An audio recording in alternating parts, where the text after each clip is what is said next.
Hi everyone, welcome back to the sixth part of the Garden of Eden series based on the Urantia Book, paper 73 and 74. We finished off looking at the Acropolis Hill at the centre of the Garden of Eden, and we'll continue on in looking at the sewerage canal which was constructed just before the fall of the regime. Here's a fragment from the Urantia Book. Before the disruption of the Adamic regime, a covered brick conduit disposal system had been constructed which ran beneath the walls and emptied into the river of Eden almost a mile beyond the outer or lesser wall of the garden. Here is an image of the raised Edenic peninsula, including Cyprus. Here is the great river running throughout close to the coastal hills, out through the walls, and then onto the mainland.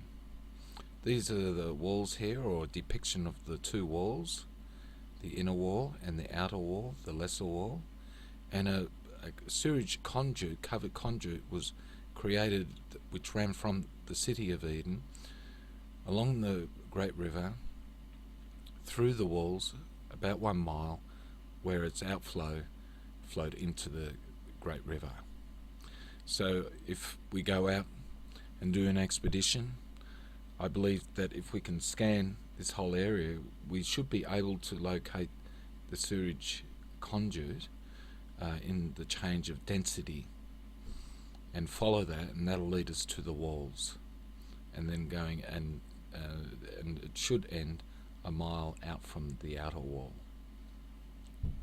Now in this part, I just want to talk about the Tree of Life, which was in the central circular courtyard on top of the Father's stone shrine in the centre of the city.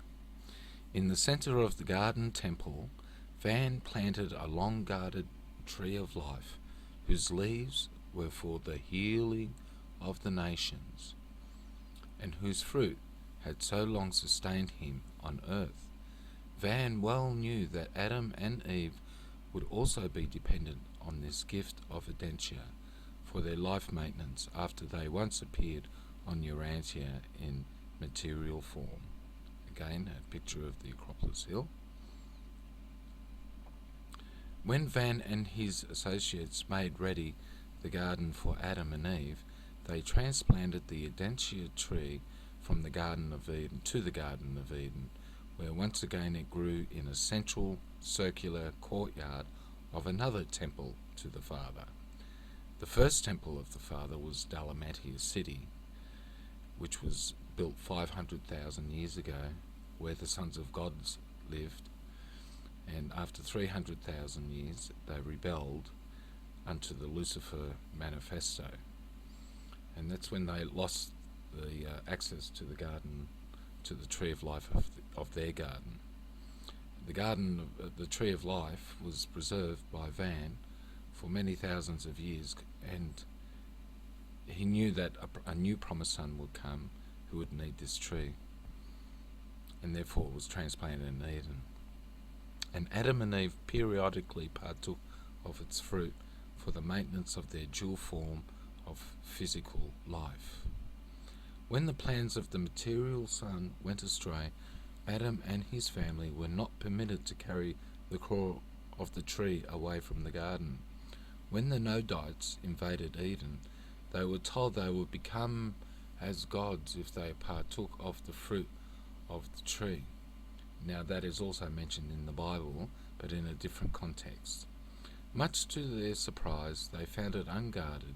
They ate freely of the fruit for years, but it did nothing for them. They were all material mortals of the realm. They lacked that endowment which acted as a complement to the fruit of the tree. They became enraged as their inability to benefit from the tree, and in connection with one of their internal wars, the temple and the tree were both destroyed by fire. Only the stone wall stood until the garden was subsequently submerged, and this was the second temple of the Father to perish. So in this image, again we see the Acropolis Hill, we see the stone wall as mentioned in the excerpt above, And here's another image of the stone wall. The stone wall was had a width of 100 metres, which is quite a size, 330 feet. The wall height was 10 metres or 33 feet, which is quite extensive. Now, the only place which was man-made in Eden is mentioned about the great, points to the Great Mound. Paper 74, the Great Mound. Soon after their awakening, Adam and Eve were escorted to the formal reception on the Great Mound to the north of the temple. This natural hill had been enlarged and made ready for the installation of the world's new rulers. Now, this is a bathymetric image of the Mount of Adoration, which is the Great Mound, and it's placed to the north of the temple. And again, we see a triangular type formation, a triangle mountain. We see some interesting terraces here. We see a kind of it was most likely a waterfall which fell at the apex, a kind of a circular type waterfall perhaps at the top, and water must have flowed down through this section. Here is the Great Mound, or the Mound of Adoration, compared to the city image. Here we have the circular city of Eden. We have the Father's Shrine. To the north of that is the Great Mound, and it's indicated by this section here.